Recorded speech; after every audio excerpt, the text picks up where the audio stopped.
I'm here with Steve Milton of the Hamilton Spectator at the CFL Coach of the Year banquet. Things just wrapping up behind us. And Steve, Wally Buono, BC Lions wins Coach of the Year. Was that the right call? Oh, I think so, and I think it was totally 100% anticipated. But I think one of the great things is you forget after 3 months sort of some of the nuances of the whole season. And when you see what Kavis Reed did, and when you see what Paul LaPolice did, both unfortunately of whom got much of their training in Hamilton. Ticats fans are thinking as we say this. When you see what they did on the year on balance, it was tremendous. And both Mark Cohen, the commissioner, and Wally Buono both mentioned sort of the passing of the torch.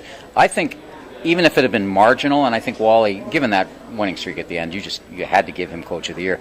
But even if it had been marginal, just for the whole legend's sake, he won his last game as a coach. Yeah. That's incredible. This Coach of the Year thing comes at the end of a 3-day CFL Congress. There hasn't been a ton of news coming out of this Congress. You were here for a lot of it. How was it? This is, as somebody explained to me in the league office, I think they should make some news. I think there should be a Board of Governors meeting during this. This is the Grey Cup year in Toronto, market at risk. This could have been a kickoff to the Grey Cup, and in a sense it was. We talked to an awful lot of people, but it never reached the public that way. However, it was explained to me that this is essentially a business meeting for the people in the business of Canadian football. They've got all of the sponsors here. It is a tremendous place for people to get a headwind for this year. You feel good about the game. You feel good about the league, especially now. Everything seems to be moving more positive. We saw the two new rules came out. The helmet rule, which if you pop it off and you're the ball carrier, the play is blown dead. If you pop it off and you're not the ball carrier, then of course you get a penalty. Then you get if you engage in any way in the play. Yep. And the other thing is they went the NFL one step better on video replay. Although the one step, which is they'll do it with kicks like field goals and converts. I'm not sure we'll see that because there's only 10 cameras most game. I don't think they can get a lot of the angle. Now the second half of this week, of course, is the E-Camp, right? And that's your baby. Yeah, well, we'll have some stuff in the spec certainly on this weekend, but been certainly looking at the players coming to eCamp. 59 sort of Canadian players working out over the next 3 days, getting tested, doing interviews with teams. Should be quite an interesting weekend. This group of players is particularly deep in two areas where I think the Ticats need help, the offensive line and also at receiver.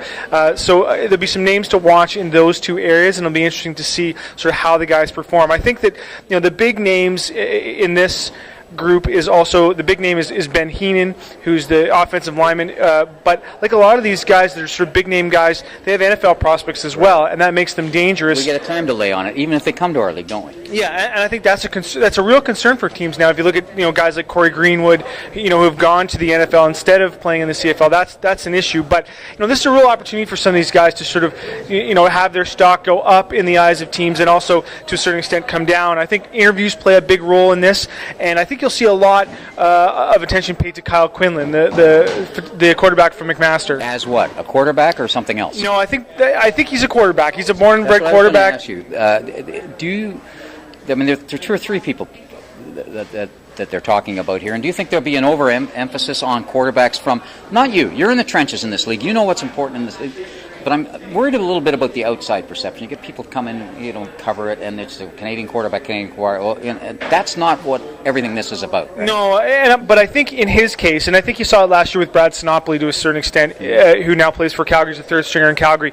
In order for a quarterback to make it in this league, they have to be a good quarterback, period, whether they're Canadian or not. And so the question for Quinlan, isn't going to be, whether he's a good Canadian quarterback, is whether he actually can just compete at the pro level at all.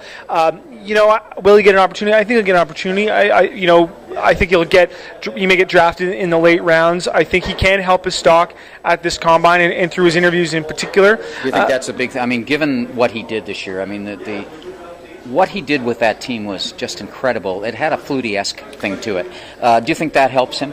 Yeah, absolutely. I was joking with him. I have a story in The Spectator on Saturday about Quinlan, and I said to him, do you not feel as though you should just basically be handing out DVDs of your Vanier Cup win? Because that is the type of intangible thing, that leadership ability, that you can't really coach that up. Either you got it or you don't. And I think that's one of the things that he brings to the table. But the ironic thing is he's probably not even the best McMaster prospect, on his own team this year, right? I mean, Jason Medeiros, the offensive lineman, is ranked in the top 10 in terms of Canadian prospects. So I mean, Quinlan's going to get a lot of attention because of who he is and because of his profile, but the story of the Canadian draft is always in the trenches. It's always about the offensive line. It's always in the defensive line, and it's the only marquee position is really in receiver. So Quinlan's going to get a lot of ink and a lot, but the guys that nobody knows about are the guys that are going to really make a difference. I think the ink will be unbalanced. I think it'll be not related to the value of this camp. Nothing against Kyle Quinlan. I love the guy, and I mean, he just made everybody in Hamilton happy this year. Absolutely. So make sure you check out The Spectator on Saturday for Steve's column and also for my story on Kyle Quinlan. I'll be at the E-Camp for a good portion of the weekend, so make sure you check out the Scratching Post blog and the Spec on Monday. For the Hamilton Spectator in Toronto with Steve Milton, I'm Drew Edwards.